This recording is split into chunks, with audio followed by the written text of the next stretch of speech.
As everyone knows, the oil business in Venezuela has been a bust, a total bust, for a long period of time. They were pumping almost nothing by comparison to what they could have been pumping and what could have taken place. We're going to have our very large United States oil companies, the biggest anywhere in the world, go in, spend billions of dollars, fix the badly broken infrastructure, the oil infrastructure, and start making money for the country. Venezuela, for the American oil companies, will be a field day because it will be more than $1 trillion in economic activity. Number two, it makes sure that if Americans need high quality, low cost power, we're always going to have access to it. We are in the midst right now and in fact about to execute on a deal to take all the oil. They have oil that is stuck in Venezuela. They can't move it because of our quarantine and because it's sanctioned. We are going to take between 30 and 50 million barrels of oil. We're going to sell it in the marketplace at market rates, not at the discounts Venezuela was getting. The president's response? Joe, the difference between Iraq and this is that Bush didn't keep the oil. We're going to keep the oil. Carlos Mendoza Potellá es una de las personas que más sabe de petróleo de Venezuela.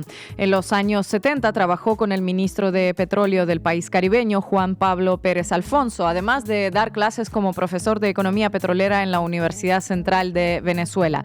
También ha escrito libros como Petróleo, excremento del diablo o El nacionalismo petrolero en 4 décadas.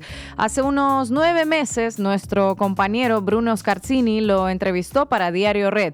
En aquel entonces, el enviado de Trump, Richard Grenell, ya había estrechado la mano de Nicolás Maduro en Miraflores y las presiones de Trump hacia Venezuela se limitaban a la amenaza arancelaria y las idas y vueltas con la licencia de Chevron. Les recomiendo que lean la entrevista completa porque hoy cobra muchísimo más sentido. En ella, Carlos Mendoza Potellá analiza desde un punto de vista estrictamente técnico los motivos por los que el gobierno estadounidense buscaría finalmente un cambio de régimen en Venezuela. Entre los años 2010 y 2014, cuenta, las petroleras estadounidenses descubrieron la fracturación hidráulica, que se conoce como fracking, y eso permitió liberar una cantidad gigantesca de petróleo. Estados Unidos, de hecho, se convirtió en el máximo productor mundial de petróleo gracias al shale oil o esquisto bituminoso, algo que cambió el panorama mundial. Pero había un pero. Resulta que las refinerías del Golfo de México, que están en Kansas, Texas o Florida, fueron diseñadas en los años 50 y 60 específicamente para el petróleo que llegaba del mayor exportador, que era Venezuela. Se trata de unas refinerías acondicionadas para consumir petróleo pesado ácido de 17 a 25 grados con alto contenido de azufre. Y ese es el petróleo venezolano. Aunque parece un detalle menor, es importante. Lo que podría suministrar Venezuela a esas refinerías está en el orden de los 300,000 barriles diarios. Estados Unidos mismo, que descubrió esa fantástica cosa del fracking, ya llegó al tope de su potencial. Trump dice drill, baby, drill, pero las compañías dicen no, porque drill, baby, drill significa perforar hoy para producir dentro de 5 años en el caso del fracking, que tiene un ciclo muy rápido. Y ahí es donde Venezuela entra en juego porque posee 18,000 campos petroleros ya perforados que pueden ser puestos rápidamente en producción. Repito, son 18,000 pozos que producen entre 20,000 y 30,000 barriles diarios cada uno. Por lo que hasta que se agoten, Venezuela podría producir durante 60 años más de 2 millones de barriles diarios. Y luego están los intereses de Chevron en el campo Boscán en el estado de Zulia, un campo gigante con más de 30,000 millones de barriles de reservas petroleras ideales para las refinerías del sur de Estados Unidos. Chevron lo conoce porque fue descubierto en 1944 por Richmond, filial de Standard Oil de California y antecesora de Chevron. Así que la petrolera estadounidense lo tiene en la mira desde hace más de 80 años. Hoy parece más necesario que nunca hablar del principal motivo detrás de la agresión imperial contra Venezuela. Es una vez más el petróleo por encima de todo. Lo dice Trump, lo dice todo su entorno sin eufemismos ni rodeos. Haremos que nuestras gigantescas compañías petroleras estadounidenses, las más grandes del mundo, entren, gasten millones y miles de millones de dólares, reparen la infraestructura petrolera que está gravemente dañada y empiecen a generar ingresos para el país. Hablan de su país, no de Venezuela, por si quedaba alguna duda. Hoy en la base América Latina les traemos datos básicos sobre el petróleo venezolano, su importancia para Estados Unidos y las posibilidades de producción que permite este atraco imperial disfrazado de lucha contra la droga. Bienvenidos y bienvenidas. La base América Latina. ¿Qué tal, Marco Teruggi? ¿Cómo estás? He oído estos días por ahí que el petróleo no es el principal motivo detrás de la agresión y me he estado preguntando cómo es posible que en caso de todas las intervenciones gringas, casualmente las víctimas de intervenciones poseen grandes depósitos de algún recurso estratégico. Espero que nos des hoy bastantes datos sobre lo que tiene Venezuela y para cuántos años alcanza. Casualidades de la geopolítica, Ina, que tantos países que fueron intervenidos por Estados Unidos tienen grandes reservas de petróleo. Y además lo dice Trump, no hay que investigar con lupa. Él dice, queremos que Venezuela sea una fiesta para nuestras empresas de transnacionales petroleras. Y vamos a explicar punto por punto, elemento por elemento, por qué el petróleo, en particular de Venezuela, es tan importante para los Estados Unidos de América. Estefanía Veloz, me pregunto cuántos medios de Estados Unidos y cuántos grandes medios en español informan sobre la motivación de Donald Trump de, como dicen, capturar a Maduro. Bueno, te preguntas bien y son pocos en realidad. Vamos a ver cómo, a pesar de que Donald Trump y su administración ha sido muy clara y muy transparente en cuál es la motivación detrás de lo que sucede en Venezuela, los medios todavía se muestran renuentes a aceptarlo, como pasó hace ya varios años en una guerra que se le conoce como la guerra de Irak. Vamos a ver algunas similitudes y cómo el tiempo pasa, pero los medios no cambian tanto. Y hoy también para analizar este asunto bastante técnico, muy específico, tendremos desde Argentina a Nicolás Malinowski. Él es doctor de la economía política mundial y magíster en gestión de energía. Así que vamos a arrancar ya, Juanma. Debí tirar más datos. Con Marco Teruggi. América para los americanos, dice la doctrina Monroe, que en 1823 dejó por escrito que todo este continente donde habitamos es para los Estados Unidos. La actualización para este 2026 sería Venezuela para Donald Trump y sus petroleras, porque ya a estas alturas del partido, la verdad, no hay quien pueda negar que el corazón del interés de Trump en Venezuela es el petróleo. Bueno, a ver quienes lo nieguen, los hay, aunque el propio presidente millonario lo repita día tras día: "We want all the oil of Venezuela". Y para obtener el petróleo, Trump está dispuesto a todo lo que esté al alcance de su mano, un alcance que además amplifica cada día más. Lo dejó claro en estos meses con el despliegue de barcos militares, los aviones, los bombardeos, el secuestro del presidente Nicolás Maduro y Cilia Flores, el secuestro de barcos petroleros como un gran neopirata del Caribe de este siglo XXI, un bloqueo por mar que vino llevando adelante para intentar cortar a Venezuela de sus ingresos petroleros como un cerco a una fortaleza en la Edad Media. Vieron que de hecho este miércoles Estados Unidos volvió a asaltar 2 barcos en plena mar, ¿no? Sí, 2 petroleros, otra vez. Los focos mediáticos se centraron sobre todo en el barco petrolero de bandera rusa que había intentado navegar hasta Venezuela para recoger crudo venezolano y fue finalmente interceptado en el norte del Atlántico. Y aunque ya esté pasado de moda hablar de derecho internacional, no está de más recordar que según la Convención de las Naciones Unidas sobre el Derecho del Mar de 1982, ningún estado tiene derecho a utilizar la fuerza contra buques debidamente registrados en las jurisdicciones de otros estados. El hecho de que fuera de bandera rusa fue particularmente importante por el mensaje. Estados Unidos busca no solo meter mano en las reservas venezolanas, sino dejar por fuera a sus principales competidores del gran tablero global. Que estos se queden sin flujo petrolero venezolano como China o que no puedan ayudar a Caracas a sortear el bloqueo como Rusia. Ahora bien, expliquemos por qué es tan importante el petróleo venezolano para Estados Unidos y sus transnacionales, Marco. Bien, arranquemos por el gran titular que decíamos este miércoles para desde allí hacer un poco de historia y de proyección geopolítica. El gran titular es que Venezuela tiene las mayores reservas del mundo de petróleo, más de 300.000 millones de barriles, lo que representa un 18% del total mundial. Claro, una cosa es reservas y otras las condiciones necesarias para su extracción. Pero quedémonos con esa foto de esa inmensa reserva que tiene otro punto clave: el tiempo.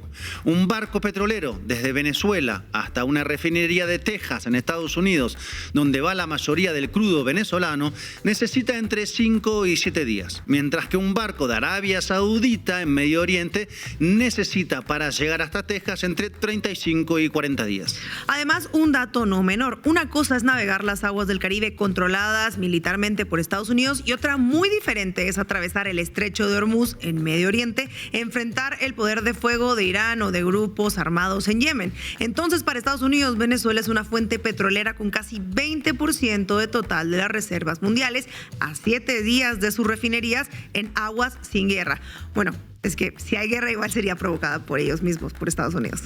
Y agrego un dato más. Venezuela, vean el mapa siempre, la geografía, está al lado de Guyana, que tiene cerca de 13.000 millones de reservas de barriles, 2.000 millones menos solamente que las reservas que tiene Brasil.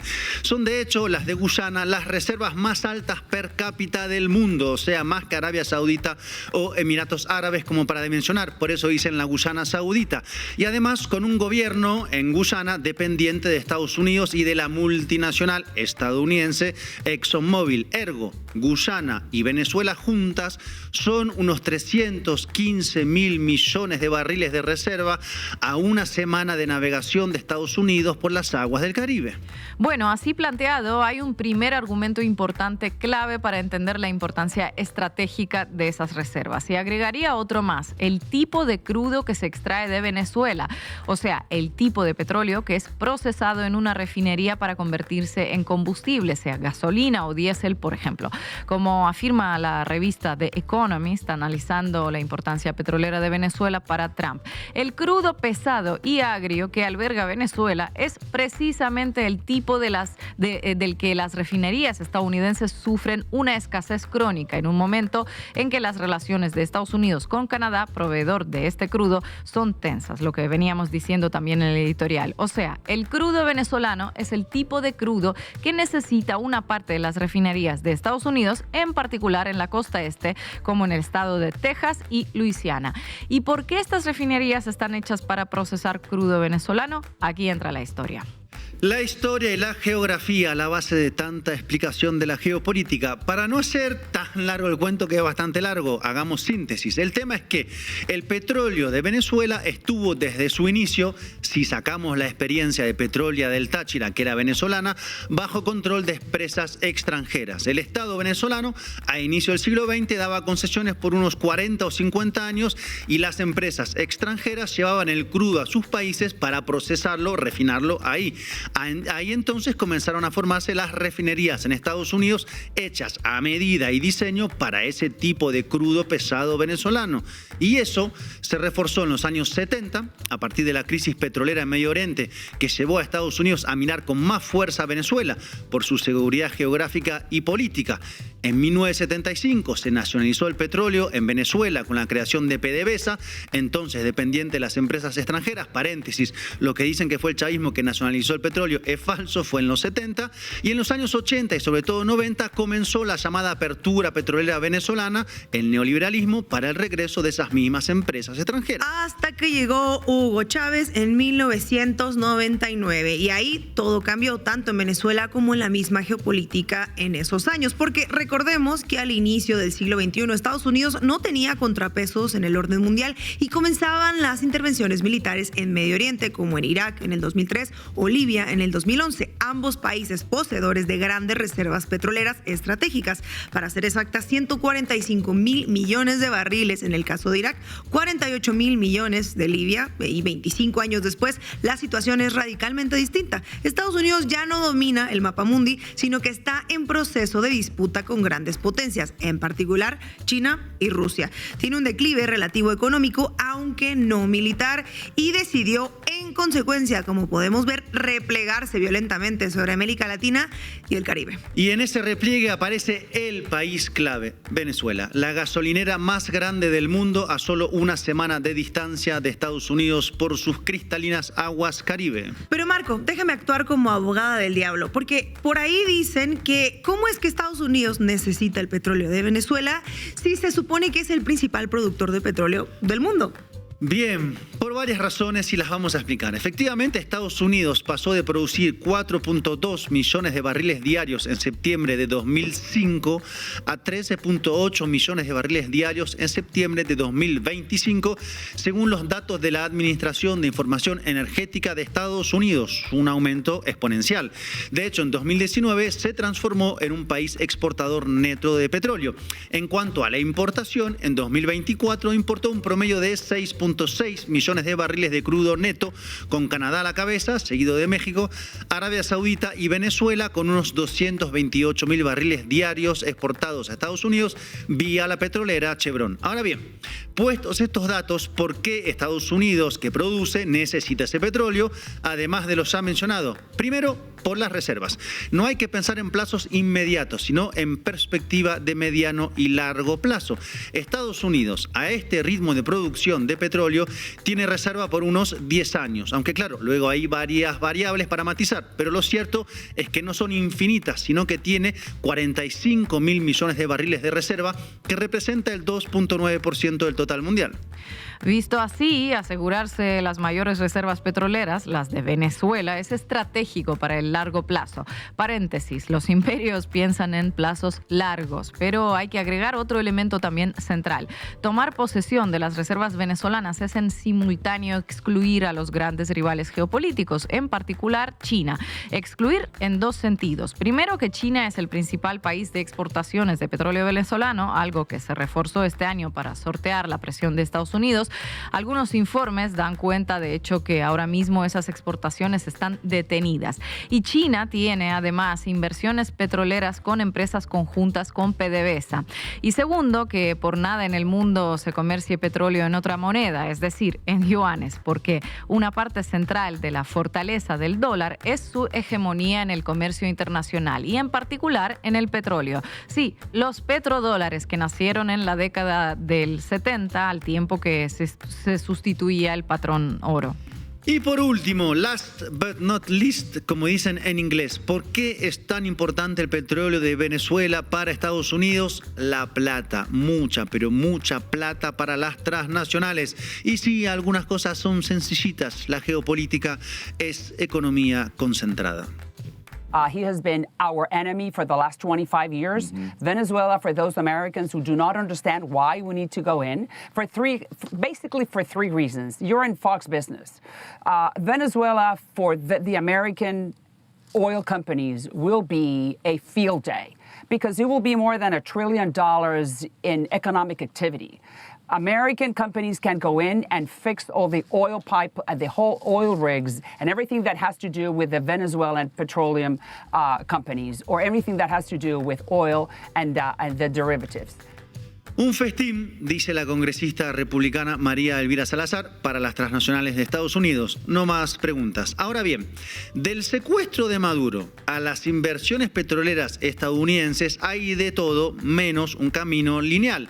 De hecho, Trump dijo a NBC News que Estados Unidos podría subsidiar a las compañías petroleras de Estados Unidos para permitirles reconstruir la infraestructura energética de Venezuela. Y hay algunas preguntas a estas horas en diferentes portales de economía, petróleo, negocios. ¿Cuánta inversión sería necesaria en la infraestructura petrolera en Venezuela? ¿Y en cuántos años podría pasar del millón actual de producción a cifras más altas que ponga de nuevo a Venezuela como gran productor mundial?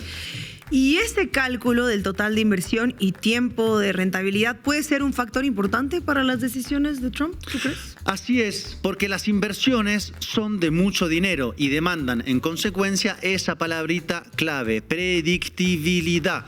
Entonces la pregunta es, ¿las multinacionales estadounidenses con los incentivos de Trump van a ir a invertir millones de dólares en una situación de incertidumbre política como esta? Porque incertidumbre la hay. Y mucha, porque todo cambió y nada cambió. Maduro no está, pero el gobierno sigue, amenazado con los misiles de Estados Unidos. Y a la vez, en este contexto, Trump busca dar señales de que la situación podría mejorar con acuerdos comerciales y petroleros con Venezuela, con PDVSA, con una posible reapertura de embajada de Estados Unidos en Caracas, como anticipan varios medios, o con la reducción de la presión de barcos militares en el Mar Caribe, que ya habría comenzado. Paréntesis, lo de reabrir la embajada, si es que ocurre, lo necesita Estados Unidos para volver a tener ojos propios dentro de Venezuela. La embajada fue cerrada en 2019 y Washington admitió luego que fue un error. Pero sigamos, la pregunta es entonces si en esta situación las empresas estadounidenses irían a realizar grandes inversiones a Venezuela pensando que ahora sí el país entró en un camino de predictibilidad. No vamos aquí a anunciar lo que finalmente decidirán esas multinacionales, pero sí la probable consecuencia. Si deciden invertir, entonces podría pensarse en un panorama de cierta estabilización de la crisis. De lo contrario, podría alentar a Trump a querer acelerar los tiempos y descartar una arquitectura de convivencia con Delcy Rodríguez y el gobierno restante bajo amenaza. Y eso va a depender a la vez de las concesiones del gobierno venezolano, tironeado ante la amenaza militar, las diferentes posturas internas, las alianzas geopolíticas. Veremos entonces qué termina ocurriendo en medio de un terreno sísmico en sus napas. Lo cierto es que Venezuela es vista por Trump como un inmenso pozo petrolero que puede darle la llave para grandes negocios millonarios. El que es millonario puede darle el control de un área de reservas petroleras estratégicas que se unen con las de Guyana, o sea, de la ExxonMobil, y puede permitir un alejamiento de los negocios petroleros de China y de Rusia de lo que Estados Unidos considera su área vital, o sea, América Latina y el Caribe. Todo esto solo hablando de materia petrolera en Venezuela. A eso se podrían agregar todos los minerales estratégicos o el gran valor simbólico y político que tiene Venezuela. ¿Se entiende, no? Muchas gracias, Marco. Que entiendan que el camino es otro, que el camino no es enviar barcos para tomar nuestras reservas ni amenazarnos militarmente. No, ese no es el camino. El camino es la ley internacional, el camino es la ley comercial internacional, la cooperación internacional. Relaciones. Venezuela tiene relaciones con muchas empresas energéticas del mundo, de África, de Asia, de Europa, incluso de los Estados Unidos. Chevron tiene más de 100 años en Venezuela, incluso de los Estados Unidos. La manera es la cooperación. La manera es que ellos paguen conforme a los convenimientos comerciales que heredamos con una política de impuestos, de regalías, de división de dividendos. No el entreguismo, llévate todo. No, eso no va a volver a ocurrir. Estefanía Veloz, ¿cómo estás? Vamos arriba. Vamos arriba, vos. Cuéntamelo todo y exagera con Estefanía Veloz.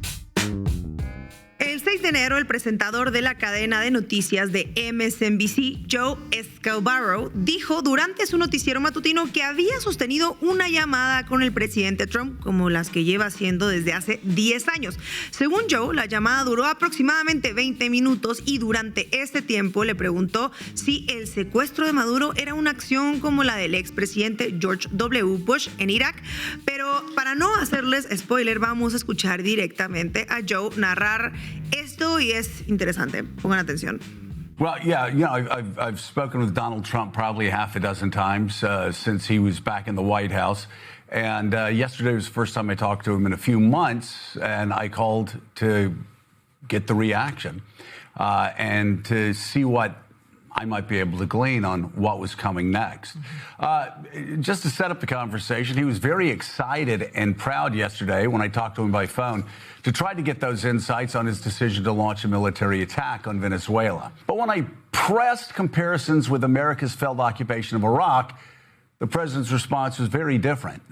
I asked him, I said, Mr. President, when you say, quote, we're going to run everything, that obviously causes deep concerns because of the disaster in Iraq. The president's response, Joe, the difference between Iraq and this is that Bush didn't keep the oil. We're going to keep the oil. Entonces Trump le respondió, la diferencia entre Irak y esto es que el señor Bush no se quedó con el petróleo. Nosotros sí nos vamos a quedar con el petróleo. Y para enterarnos de estas declaraciones de Trump, los medios son fundamentales. Comencemos con lo que Trump ha dicho públicamente sobre el petróleo de Venezuela. ABC News reportó el 8 de enero que Trump admitió haber hablado con ejecutivos petroleros, escuchen esto, antes y después de la operación militar. Cuando le preguntaron si les había avisado sobre el ataque, Trump respondió, no, pero hemos estado hablando sobre el concepto de qué pasaría si lo hacemos. Entonces habló con las petroleras antes que con el Congreso, vendría a ser. Así es, completamente. Y ABC News confirmó esto mismo en un artículo donde Trump dijo que optó por no informar a los miembros del Congreso antes de la operación debido a preocupaciones sobre posibles filtraciones que ya son comunes en su gobierno, pero sí habló con las petroleras. O sea, las compañías petroleras supieron antes que los legisladores que ahora son ellas las que representan al pueblo estadounidense, así, ¿no? Y cuando Trump anunció en la conferencia de prensa el 3 de enero que vamos a tener nuestras muy grandes compañías petroleras estadounidenses, las más grandes del mundo, ir a gastar millones de dólares, la pregunta es, ¿qué dijeron los medios principales de comunicación sobre esto? El New York Times publicó una editorial titulada El ataque de Trump a Venezuela es ilegal e imprudente. El consejo editorial del Times escribió que el señor Trump no ha ofrecido todavía una explicación coherente para sus acciones en Venezuela. Está empujando a nuestro país hacia una crisis internacional sin razones válidas. Bueno, suena una dura crítica del Times a la decisión de Trump sobre Venezuela. Podría sonar así. De hecho, el Times llamó esto un acto de imperialismo tardío, pero le faltó mencionar algo muy importante, el petróleo. Sí, aun cuando Trump ya anunció la intención de quedarse con el petróleo venezolano, esto es lo que reflexionan en la editorial. Marco, ¿podrías leerlo?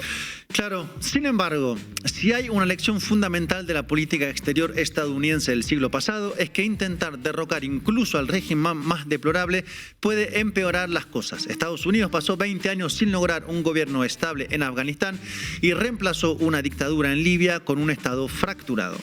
Permíteme hacer una pausa aquí antes de continuar, Marco, porque si se fijan, aquí ya dan por hecho que aunque haya sido fallida la intervención de Estados Unidos en Medio Oriente, está validando la versión de que fue por intentar dejar a un gobierno estable, de reemplazar dictaduras, sobre todo, como lo dijeron textualmente, intentar derrocar el régimen más deplorable.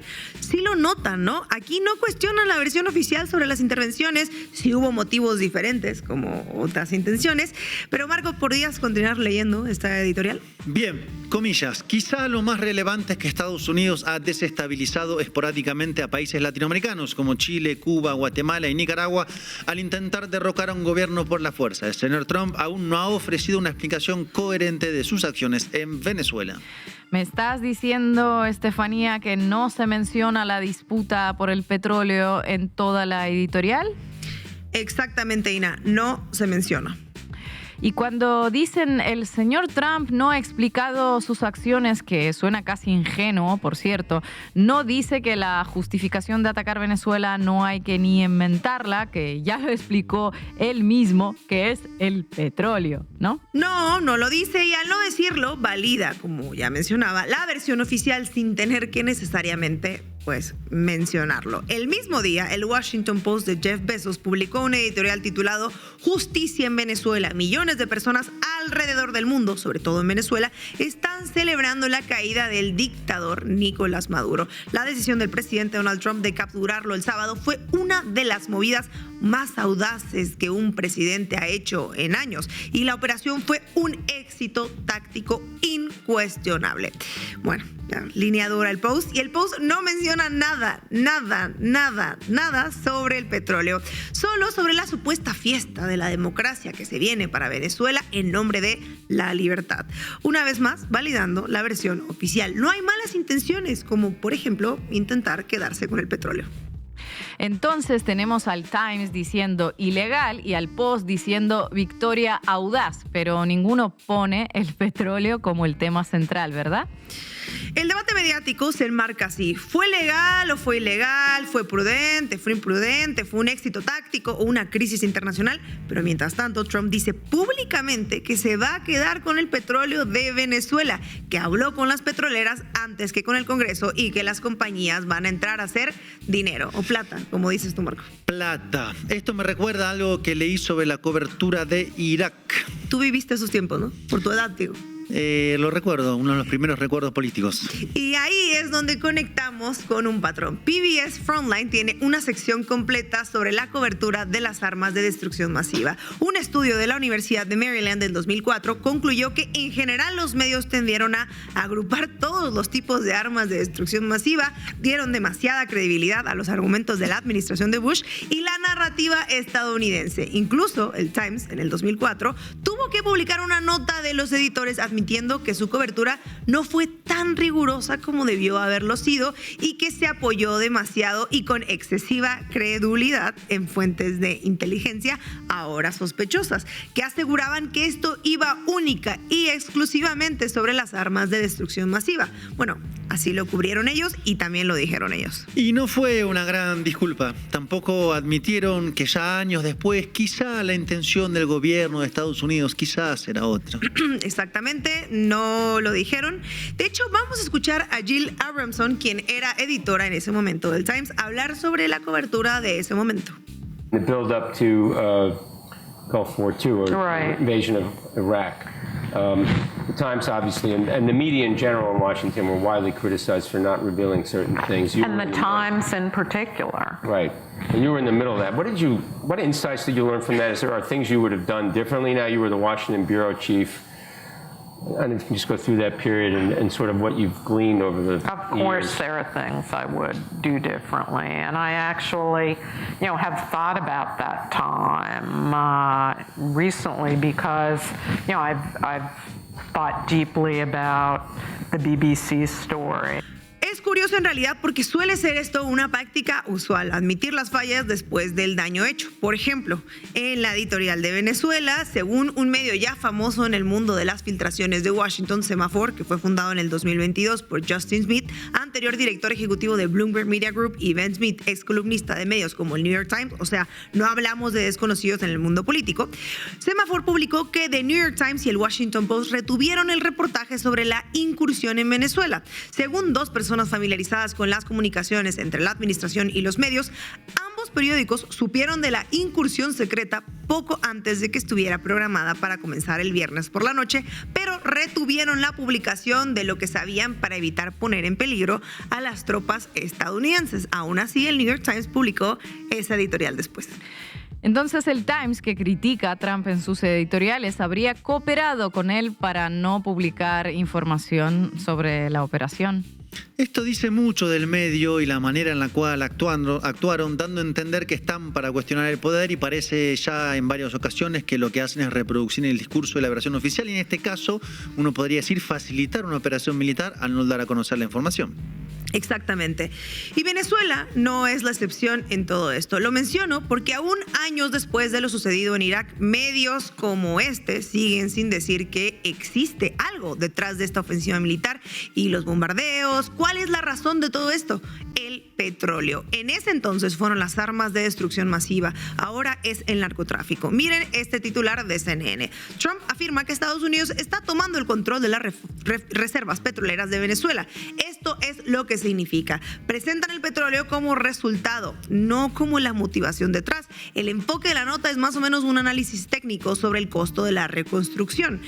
CNBC News publicó que Trump dice que las petroleras estadounidenses invertirán miles de millones de dólares en Venezuela después del derrocamiento de Maduro. Otra vez, el petróleo como una oportunidad económica futura, no como el móvil de intervención militar. Yo vi una del medio Axios que titula Trump afirma que las petroleras estadounidenses reconstruirán la industria venezolana. Este verbo reconstruir de alguna manera minimiza que Trump, se había coordinado con las petroleras antes de la operación y que todo esto estaba prediseñado. En Irak, las armas de destrucción masiva nunca aparecieron, pero la guerra ya había ocurrido. La acusación original de Maduro vinculado al cártel de los soles no fue sostenible. Este patrón se repite. La diferencia es que Trump dice, Bush no se quedó con el petróleo, nosotros sí. Ya no hay dudas sobre si la información acerca del interés sobre el oro negro existe. La pregunta es por qué el enmarcado dominante sigue siendo el narcotráfico y la democracia cuando Trump mismo dice una y otra vez que es el petróleo. Con motivos tan descarados, la prensa puede cuestionar estas acciones o puede ayudar a legitimarlas. Y hasta ahora, demasiados medios de comunicación grandes, corporativos, han elegido lo último. Gracias, compañera. Taking out a dictator in Venezuela, how does that help the average American? Well, a few things, Jesse. First of all, what it means is we're going to be able to control the incredible natural resources of Venezuela, which is good for America in a few ways. Number one, it allows us to put leverage on our enemies. Number two, it makes sure that if Americans need high-quality, low-cost power, we're always going to have access to it. And then the third thing is it does demonstrate American military excellence, which makes people afraid to cross us in the future. Some of the best ways that you maintain the peace is to make it clear that you carry a very strong sword if you ever need to use it.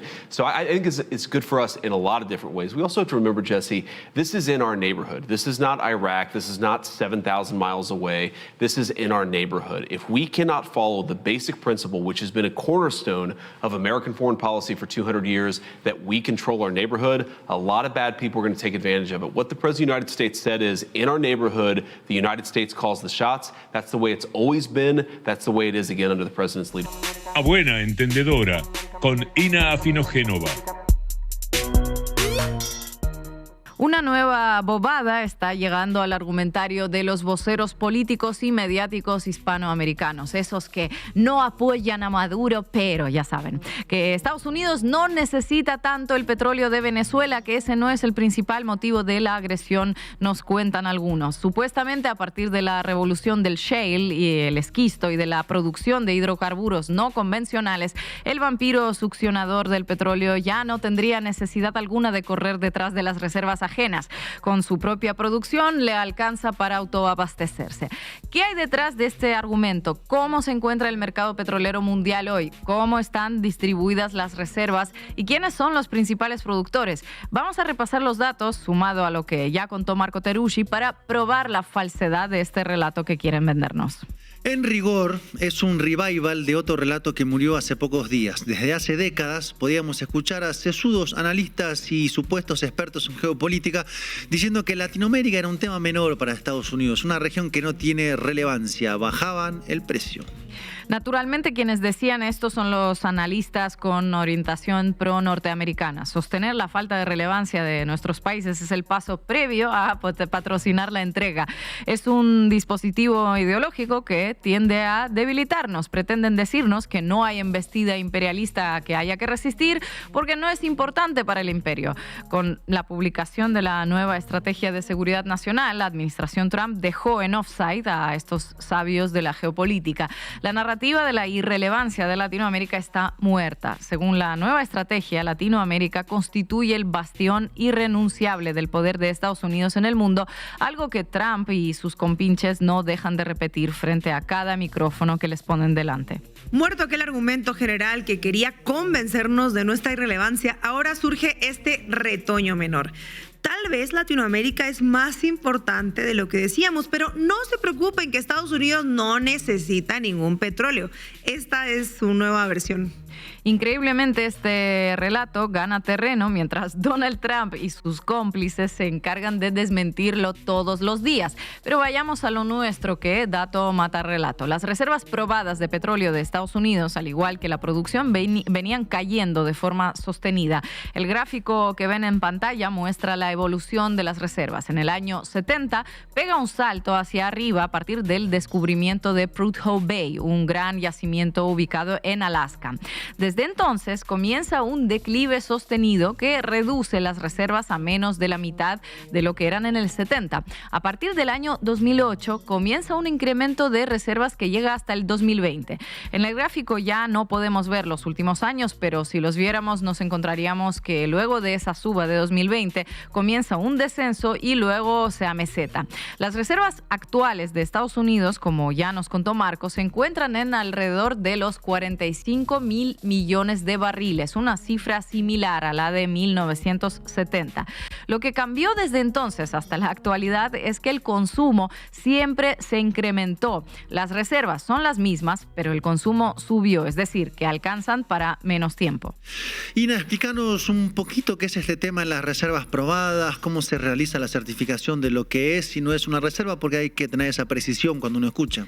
Buena pregunta. Para que una empresa petrolera pueda contabilizar las reservas, se realiza un proceso de certificación en el que participa la propia empresa, las certificadoras e instituciones internacionales como la Sociedad de Ingenieros en Petróleo. El proceso es riguroso, ya que se presta a manipulaciones que pueden dar lugar a estafas. El valor de las acciones de una empresa petrolera depende de las reservas que tenga. Si anuncia nuevas reservas, sube el valor de la empresa. Por eso se realizan certificaciones externas para evitar el anuncio de reservas inexistentes y manipular al alza el valor de las acciones. La definición de reservas probadas es el petróleo que se encuentra en un yacimiento con una probabilidad del 90% de ser extraído de forma económicamente viable. Bueno, Ina, y a todo esto, ¿qué significa económicamente viable? Esa expresión es clave. Lo que hoy es una reserva aprobada, mañana puede dejar de serlo. Se preguntarán por qué, si el petróleo sigue estando en el mismo lugar, ¿no? Si el precio del petróleo baja, hay yacimientos que dejan de ser económicamente viables y esas reservas dejan de considerarse como reservas probadas. ¿Y a qué se debe el incremento de reservas desde el año 2008? Con esto que sabemos ahora, podemos volver al tema. Las reservas de Estados Unidos empiezan a subir a partir de la introducción de nuevas tecnologías como la fractura hidráulica o fracking y la perforación horizontal. Estas nuevas tecnologías convierten en explotaciones económicamente viables aquellas reservas que antes no lo eran. El petróleo estaba ahí, pero pues no tenía sentido sacarlo por el elevado coste del proceso.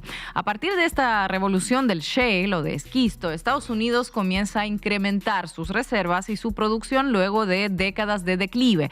Para hacerlo posible e incentivar la producción petrolera, desde el propio Estado se promovió la creación de una burbuja alrededor del shale para dirigir miles de millones de dólares en inversiones hacia ese sector. Prestemos atención al gráfico en pantalla. Otra vez, si miramos al comienzo, en el año 2000 la mayor parte de la producción petrolera es la que se encuentra marcada en azul, celeste y violeta. Eso es la producción de petróleo convencional. Como pueden ver, declina de manera constante y la proyección es que seguirá bajando. La otra cosa que se puede ver en el gráfico es que el incremento de producción a partir del año 2008 se debe a fuentes no convencionales. Este proceso que estamos describiendo y las reservas que muestra el gráfico son el fundamento detrás de la bobada, ¿no? Estados Unidos no necesita petróleo porque a partir de la revolución y la burbuja del shale ya tiene mucho. ¿Y por qué sería una bobada si lo que estamos viendo es que las reservas realmente subieron? Pues por dos motivos. Una de las características que tienen los pozos del shale, a diferencia de los pozos convencionales, es que su producción declina rápidamente. Para evitar la caída hay que invertir y perforar de manera constante.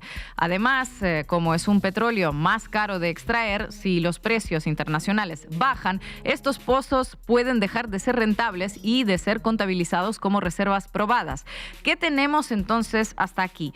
Que Estados Unidos incrementó mucho su producción de petróleo e incrementó, pero mucho menos, sus reservas. Además, su producción depende de un flujo constante de inversiones y de que el precio del petróleo se mantenga relativamente alto.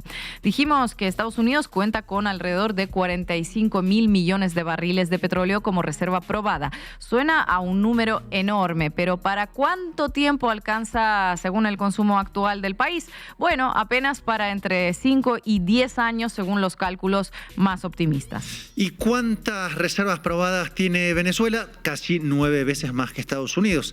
Más de 300.000 millones de barriles de petróleo que alcanzan para satisfacer el consumo de Estados Unidos durante, escuchen bien, 40 años. En este otro gráfico podemos ver las reservas de petróleo que hay en el mundo según las distintas regiones. El verde clarito es Medio Oriente, el rosado arriba del verde es Latinoamérica. Cerca del 80% de las reservas de petróleo probadas en la actualidad se encuentran concentradas en Medio Oriente y en Latinoamérica. Cuando el petróleo se termine en el resto del mundo, aún quedará mucho en Medio Oriente y en Latinoamérica. La próxima vez que escuchemos que Estados Unidos no necesita nuestro petróleo, ya lo saben, no se trata de un cuento chino, es un cuento gringo, empieza como un cuento de hadas y termina como una película de terror.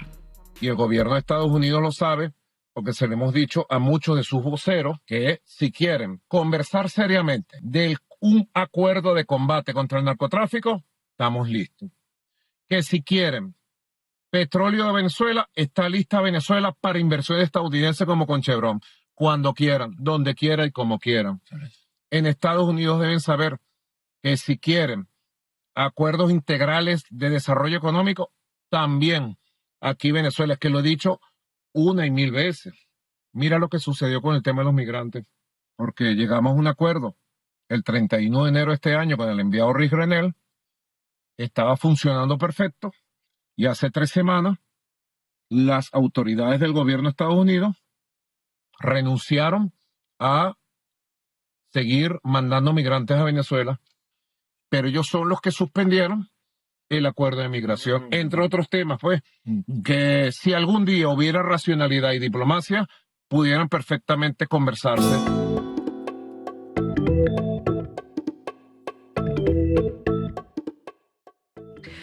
Y hoy nos acompaña especialista en energía y autor en crítica de la energía política desde Argentina, Nicolás Malinowski. Nicolás, muchísimas gracias por estar en La Base América Latina. No, muchas gracias a ustedes por la invitación y bueno, un gusto estar ahí compartiendo en La Base los sucesos que estamos viviendo en América Latina, ¿no? Nicolás, acabas de publicar un artículo en el portal Nodal, se titula El petrodólar del siglo XXI, y escribes que Estados Unidos nunca le perdonó a Venezuela algo que consideró un error, vender el petróleo en yuanes. ¿Nos lo podrías explicar, por favor? Sí, bueno, justamente lo que estamos viendo, que ustedes estaban introduciendo en el programa de hoy, es el botín de guerra de Estados Unidos, que es el petróleo venezolano, ¿no? O sea, lo que estaba en discusión y en disputa acá es quién se apropia de esa gran reserva del petróleo, que es la principal reserva del mundo. Estamos hablando del 17% del petróleo a nivel mundial, que equivalen a 300.000 millones de barriles aproximadamente.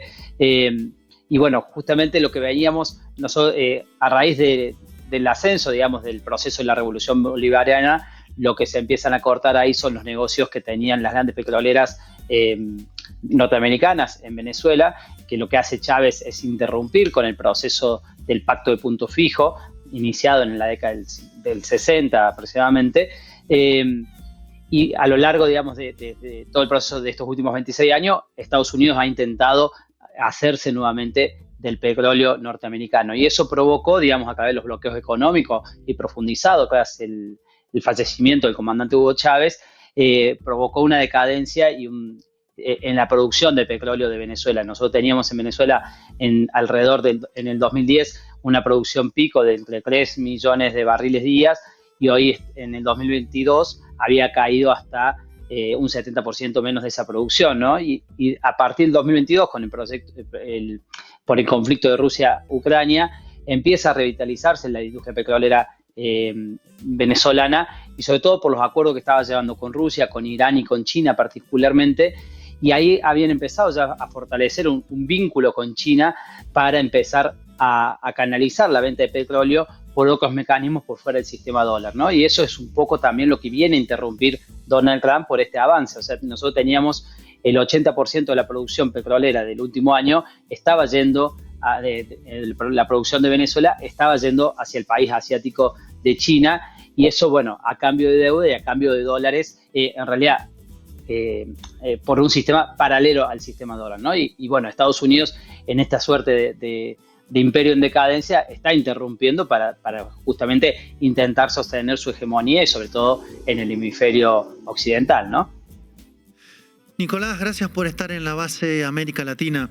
Lo que gana Estados Unidos quedándose con el crudo venezolano, ya lo explicamos más o menos, pero ¿qué puede ganar algo la industria venezolana a partir de una entrada de empresas estadounidenses al país, si es que ocurre, o esto no es así y sería un mecanismo como conocimos antes de, digamos, un saqueo básicamente llano del petróleo venezolano? ¿Cómo ves que podría ocurrir esa llegada que dice Trump ahora que van a desembarcar las empresas estadounidenses? Bueno, sí, acá estamos viendo de que ya Chevron había sido habilitada a partir del 2022 nuevamente a explotar los yacimientos petroleros de Venezuela, y se espera, digamos, que anuncien otras compañías norteamericanas también el ingreso, por lo menos lo que dijo Donald Trump en estos días. Lo que ahí hay que ver, esto puede ser beneficioso para Venezuela siempre y cuando el proceso del chavismo pueda conducir esas inversiones, ¿no? Si acá se empieza a socavar el poder que tiene hoy, el control que tiene el chavismo sobre las reservas petroleras, puede ser contraproducente para el proceso que venía sucediendo, ¿no? O sea, hay que ver cómo son los pagos, cuáles son las exigencias, cuáles son las cuestiones comerciales que le plantea Estados Unidos a Venezuela, y cómo eso lo maneja esta nueva etapa del chavismo, mientras también se negocia, porque acá es un conflicto abierto, ¿no? O sea, acá se está negociando también seguramente qué va a suceder con el presidente Nicolás Maduro, que ha sido capturado y secuestrado del propio país, digamos. O sea, hay cuestiones que son muy complejas, y todavía estamos, digamos, recién a menos de una semana de los sucesos, y bueno, hay que ver cómo se va acomodando eso, pero puede ser algo virtuoso siempre y cuando, entiendo yo, de que Venezuela pueda conducir el proceso de las empresas que se inserten nuevamente a producir el petróleo, y también hay que ver cómo conviven las empresas norteamericanas con las empresas chinas que ya están también en Venezuela, ¿no? Nicolás, gusto en saludarte. ¿A qué crees que se debe el hecho de que en algunos medios se omita el detalle de que el petróleo es un motivo y es el motivo de la agresión, o que lo estén minimizando diciendo que se trata de otra cosa? Bueno, justamente se intenta tapar, digamos, cuando no se muestran las cuestiones objetivas de estos conflictos. O sea, ustedes hacían repasos históricos con otro tipo de invasiones de Estados Unidos, cuando se usaba el eslogan de armas de destrucción masiva. En este caso fue una cuestión del narcotráfico, cuando ya la misma justicia norteamericana dijo que el cártel de los soles no existe, que no es una organización tal la que ellos decían, con lo cual estamos ante un hecho que es una locura que se sostenga. Pero bueno, las cuestiones de narrativas son muy fuertes y están actuando en todos los medios para operar sobre la subjetividad de las personas, para poder avalar, digamos, este tipo de acciones. No nos olvidemos que ya el año pasado tuvimos el genocidio en Gaza transmitido en todas las redes sociales, los medios de comunicación, y no hubo, o sea, se tardó, digamos, en la comunidad internacional a una respuesta ante esos sucesos. Lo mismo puede pasar acá con Venezuela, y se oculta lo principal, que es el petróleo, que lo decíamos al principio, es la principal reserva de hidrocarburos convencionales, del mundo, ¿no? Entonces, ahí indudablemente es la principal variable que hay que tener en un análisis cuando miramos Venezuela, ¿no? Y acá también hay que pensar qué sucede con el oro también, porque Venezuela es una de las principales reservas de oro también a nivel mundial, y es una suerte de, bueno, un mineral muy necesario o muy codiciado en estos tiempos, y sobre todo si se quiere sustituir el dólar como divisa global, ¿no? Entonces hay que ver ahí, digamos, cómo va jugando Estados Unidos con los recursos de Venezuela, pero también no solo de Venezuela, ¿no? Sino también de la región. O sea, hay que recordar que acá lo pasan muchas veces también en el programa, las declaraciones de Laura Richardson hace unos años diciendo, bueno, vamos a recuperar o queremos recuperar el dominio en la región porque son nuestros recursos naturales los que están en juego ante la avanzada de China y Rusia y el mundo BRICS. Entonces, esas cuestiones hay que pensarlas y ponerlas en variable. Y también un eje muy importante de esto, que no hay que perder de vista, el documento de seguridad nacional que emitió Donald Trump en noviembre del año pasado, del 2025, donde hay un eje específico que dice que Estados Unidos quiere recuperar la hegemonía en términos energéticos, principalmente vinculado al petróleo, gas y el sector nuclear, y para poder hacer eso y hacer frente, digamos, al poderío sobre todo de Rusia en lo que es la energía a nivel internacional, necesita controlar los yacimientos de América Latina que ellos consideran su patio trasero, ¿no? Y estamos hablando de países soberanos y pueblos soberanos, ¿no? Nicolás, muchísimas gracias por tu análisis. Esperamos volverte a ver en la base. No, muchas gracias a ustedes por la invitación y a disposición para seguir este conflicto que lamentablemente va a estar abierto y van a suceder muchas cuestiones vinculadas al sector energético seguramente. Y llegamos al final de nuestro programa. Les animo a que vean los programas anteriores. Esta semana hemos estado muy activos haciendo la cobertura de todo lo que pasó en Venezuela a raíz de esta agresión estadounidense el fin de semana y el secuestro de Nicolás Maduro y Cilia Flores. Si quieren conocer las implicaciones, el contexto alrededor, es muy necesario ver La Base América Latina y ver también otros programas que han hecho y han estado haciendo nuestros compañeros a lo largo de estos días, y es más necesario que nunca también apoyar este tipo de periodismo independiente, riguroso y comprometido con los derechos humanos. Les dejamos un QR en pantalla, escaneándolo pueden hacerse socias y socios de Canal Red, y también les vamos a dejar otro QR que les va a llevar directamente a nuestra lista de reproducciones en Spotify. No se olviden también de seguirnos en nuestro canal de YouTube, La Base América Latina. Ya superamos los 600,000 suscriptores y vamos a por 1 millón. Y nos vamos a ver aquí el lunes que viene.